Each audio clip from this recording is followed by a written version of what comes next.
Om Swastiastu. Selamat pagi anak-anak semua. Selamat datang di media pembelajaran berbasis daring pada mata pelajaran laundry untuk di kelas 12. Dengan saya sebagai pengampu mata pelajaran ini, Kadek Puspayanti SPD, biasanya saya dipanggil Ibu Puspa.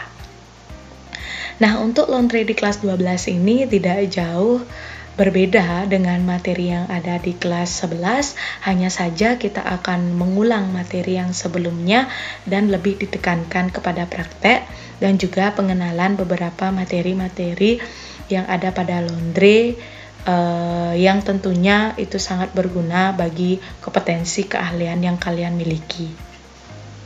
Nah, jadi mohon kerjasamanya dari kalian itu untuk mengikuti pembelajaran daring ini dengan baik. Semoga kalian tetap dapat menerima dan memahami informasi yang Ibu sampaikan selama 1 tahun ke depan. Nah, langsung saja untuk materi laundry yang pertama di kelas 12 ini tentang dry cleaning. Nah, jadi anak-anak, sebelum kita masuk ke materi, adapun tujuan pembelajaran yang harus kalian capai. Yang pertama itu dimana kalian harus dapat memahami jenis-jenis pakaian yang ditangani dengan metode dry cleaning. Kemudian yang kedua, kalian juga harus memahami tentang pencucian dengan metode dry cleaning dengan baik dan benar. Nah, langsung saja, di mana dry cleaning itu merupakan metode pencucian tanpa menggunakan air, akan tetapi dengan menggunakan solvent atau bahan kimia yang biasanya disebut dengan perchloroetilen atau tetrachloroetilen. Nah, anak-anak, di sini meskipun pencucian proses dry cleaning ini merupakan proses pencucian kering, namun proses ini tidaklah mudah, tidaklah seperti yang kita bayangkan anak-anak. Terkadang bayangan yang muncul di benak kita adalah dry cleaning itu hanya menggunakan uap panas atau pakaian itu diangin-anginkan saja. Namun sebenarnya adalah bahan atau medianya saja yang berbeda dengan pencucian laundry yang menggunakan media air. Nah, selain itu, jenis bahan yang diproses secara dry cleaning itu berbeda dengan proses pencucian laundry.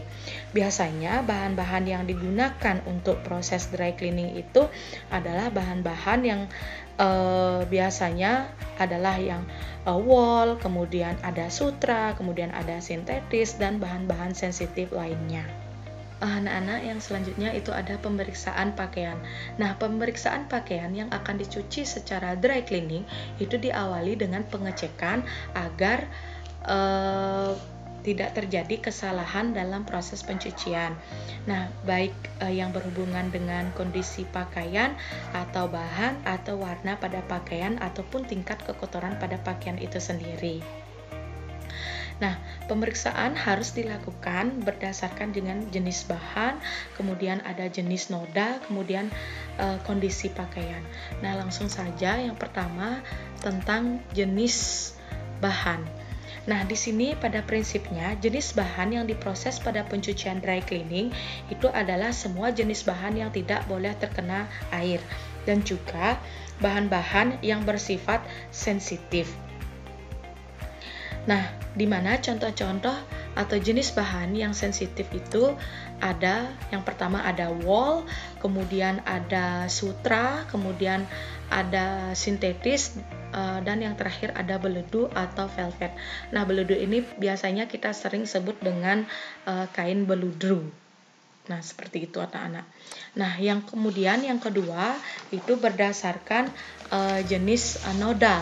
Nah, di sini jenis noda itu semua pakaian itu kan dilakukan proses pencucian secara dry cleaning. Nah, di mana itu harus diperiksa atau kondisinya itu harus benar-benar bersih baru boleh dilakukan proses pencucian. Nah, apabila suatu bahan bahan atau pakaian itu terkena noda, maka harus dibersihkan dahulu sebelum terkena atau sebelum dilakukan proses dry cleaning. Nah, di mana pemeriksaan pakaian berdasarkan jenis noda itu ada jenis noda yang berasal dari makanan, kemudian ada jenis noda yang berasal dari minuman, kemudian ada jenis noda yang berasal dari kotoran organik dan juga kotoran anorganik. Nah, kemudian ada di sini beberapa juga pemeriksaan pakaian yang berdasarkan kondisi pakaian anak-anak di sini. Nah, yang pertama ada warna pakaian. Nah, di sini tentunya kalian harus memilah terlebih dahulu mana pakaian yang warna dasarnya itu putih atau mana warna dasarnya itu gelap. Nah, nanti kita akan bahas itu lebih lanjut. Kemudian yang kedua ada kombinasi bahan. Nah, di sini kombinasi bahan di ini maksudnya adalah apakah suatu pakaian itu ada yang memiliki kombinasi dengan bahan, misalnya itu ada bahan wool dengan bahan katun biasa atau bahkan dengan bahan yang sintetis. Nah, itu maksudnya. Kemudian ada aksesoris. Nah, jadi sebelum kita melakukan proses dry cleaning itu kita harus mengecek terlebih dahulu apakah suatu pakaian tamu atau pakaian pelanggan itu ada memiliki banyak aksesoris, itu seperti misalnya payet atau maupun aksesoris lainnya. Kemudian yang selanjutnya ada gambar. Nah, apakah di pakaian itu ada gambar? Kemudian gambar itu apakah dari bahan yang atau proses penggambarannya itu menggunakan kanvas atau bisa menggunakan sablon. Nah, jadi itu harus memang benar-benar sangat diperhatikan dalam pemeriksaan pakaian sebelum dilakukan proses. Nah, jadi di sini kita akan bahas satu persatu tentang jenis bahan. Nah, yang pertama ada bahan wool. Nah, di mana wool itu merupakan suatu bahan yang terbuat dari bulu domba. Nah, tentunya kalian sudah tahu bahwa domba itu memiliki bulu yang sangat lebat dan di mana berguna untuk dalam pembuatan suatu pakaian. Nah, di mana serat wool itu sendiri merupakan bahan yang sangat lembut dan hangat dan biasanya itu cenderung memiliki sisik yang banyak di permukaannya. Nah, perlu kalian ketahui juga bahwa bahan wool itu bersifat higroskopis, di mana higroskopis itu artinya mudah menyerap kelembaban atau mudah menyerap air. Nah, sehingga dia bisa dilihat bahwa tampilannya itu mudah berkerut. Nah, seperti itu. Nah, kemudian wool ini juga sering digunakan untuk bahan-bahan dalam pembuatan bahan baku seperti jaket, kemudian ada sweater, kemudian ada topi dan juga karpet. Next. Nah, selanjutnya ada sutra. Nah, di sini kalian lihat, di sini ada gambar bahwa kalian tahu bahwa sutra itu merupakan bahan yang terbuat dari kepompong ulat sutra. Nah, tentunya bahan dari kepompong ulat sutra itu dia biasanya dapat membiaskan cahaya dari berbagai sudut sehingga dia bisa terlihat mengkilap. Nah, di sini kan ada beberapa digambar. Ketika orang menggunakan bahan yang bersifat atau menggunakan bahan sutra, itu biasanya terlihat mengkilap anak-anak. Nah, namun biarpun bahan sutra itu dia terlihat mengkilap, namun bahan ini bersifat tidak licin dan juga dia sangat lembut, kemudian ringan dan kuat, biasanya digunakan sebagai pakaian piyama atau baju tidur. Nah,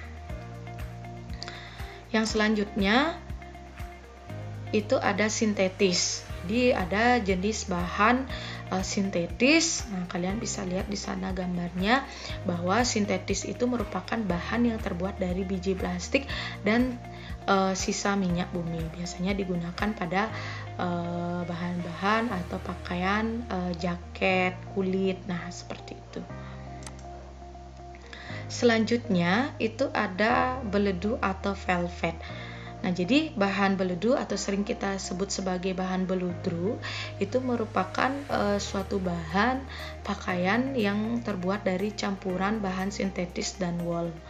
Nah, ini tentu kalian tahu bahwa sedikit saja bahan beludru ini terkena air, maka akan rusak dengan sendirinya dan biasanya permukaannya itu akan cepat hilang dari kainnya itu sendiri.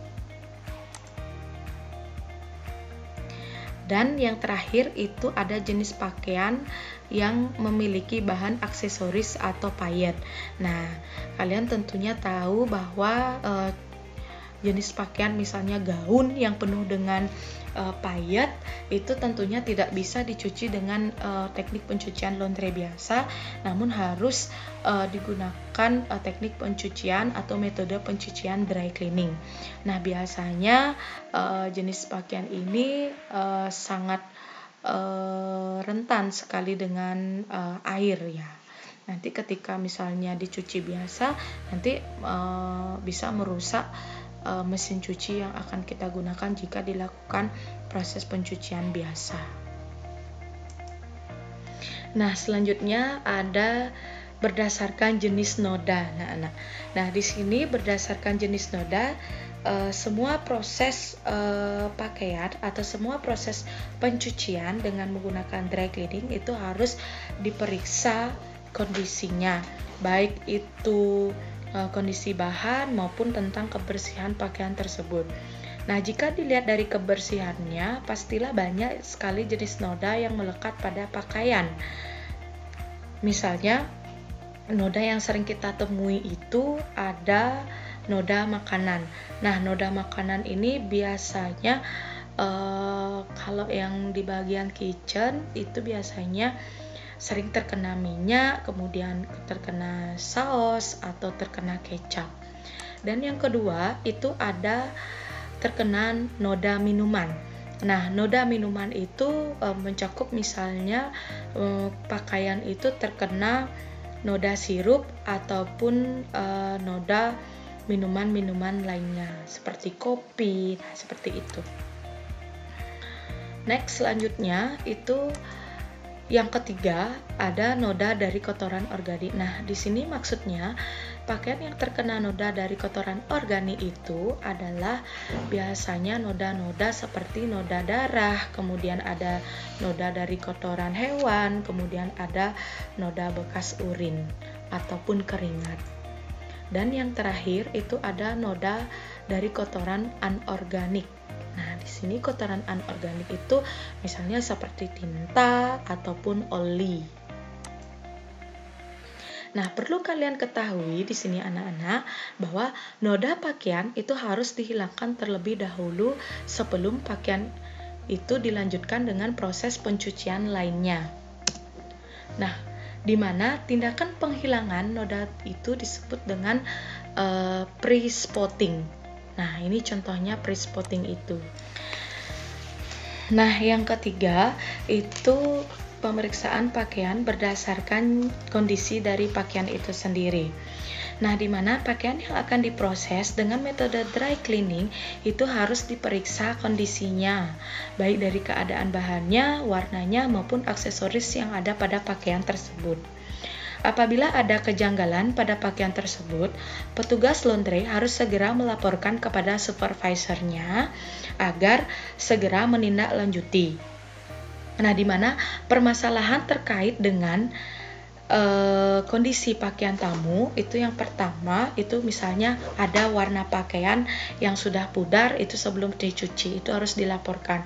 Kemudian ada pakaian yang sobek, kemudian juga ada kancingnya mungkin yang hilang, kemudian ada pakaian yang kombinasi kulit, kemudian mengandung karet atau beberapa pakaian yang memiliki kendala seperti resletingnya rusak. Jadi hal-hal tersebut harus perlu diperiksa.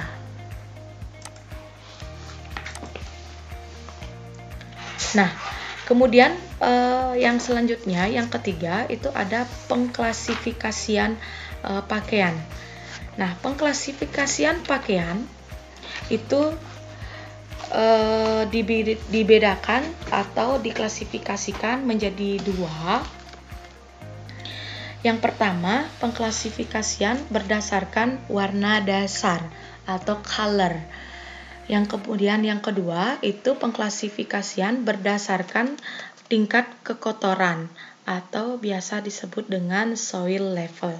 Nah, jadi sekarang kita akan bahas satu-satu.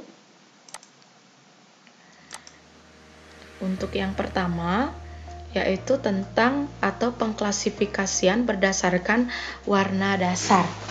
Nah, di sini sebelum melakukan proses dry cleaning, itu pakaian terlebih dahulu harus diklasifikasikan anak-anak. Jadi ada pengklasifikasian berdasarkan warna dasar atau biasa disebut dengan color. Nah, di sini dilakukan itu untuk menghindari kesalahan seperti kelunturan pada pakaian. Nah, pengklasifikasian pakaian itu berdasarkan warna itu dibedakan menjadi 3. Yang pertama ada white color. Nah, tentunya kalian tahu bahwa di sini kelompok pakaian white color jelas merupakan pakaian yang memiliki warna dasar putih. Selanjutnya ada yang kedua, kelompok pakaian light color. Nah, di sini light color ini adalah kelompok pakaian yang memiliki warna dasar yang cukup terang. Misalnya kuning, kemudian oranye, kemudian hijau muda ataupun merah muda. Dan yang terakhir itu pengklasifikasian warna dasar yang dikelompokkan ke dalam dark color. Nah, di sini dark color itu pakaian-pakaian yang memiliki warna dasar gelap seperti warna hitam, kemudian warna coklat, kemudian warna biru dengker. Nah, jadi itu semua merupakan pengklasifikasian berdasarkan warna dasar. Nah, yang kedua itu pengklasifikasian berdasarkan tingkat kekotoran pakaian. Nah, di sini pengklasifikasiannya dibagi menjadi 3.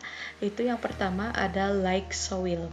Nah, light soil di sini yaitu pakaian yang memiliki tingkat kekotoran ringan dan sangat mudah dihilangkan tanpa perlu dilakukan proses pre-spotting atau penghilangan kotoran atau noda. Contohnya yaitu seperti bekas keringat atau debu yang melekat pada pakaian. Nah, yang kedua itu ada medium soil. Nah, medium soil ini yaitu pakaian yang memiliki tingkat kekotoran sedang, yang berarti terdapat kotoran yang melekat pada pakaian tersebut dan harus dilakukan proses pre-spotting sebelum proses pencucian. Dan yang terakhir ada heavy soil, yaitu pakaian yang memiliki tingkat kekotoran yang berat dan sulit dihilangkan. Nah, jika misalnya kalian menemui kondisi seperti ini, seorang petugas laundry atau dry cleaning itu harus melaporkan kepada supervisor agar dapat dilaporkan kepada tamu. Dengan demikian, tamu yang bersangkutan itu dapat mengetahui dan menyetujui proses selanjutnya. Nah, sekian dulu materi yang dapat Ibu sampaikan untuk pengantar dry cleaning pada hari ini. Kemudian nanti kita akan lanjutkan pada pertemuan berikutnya. Akhir kata, Ibu tutup dengan Parama Santi. Om Santi Santi Santi Om.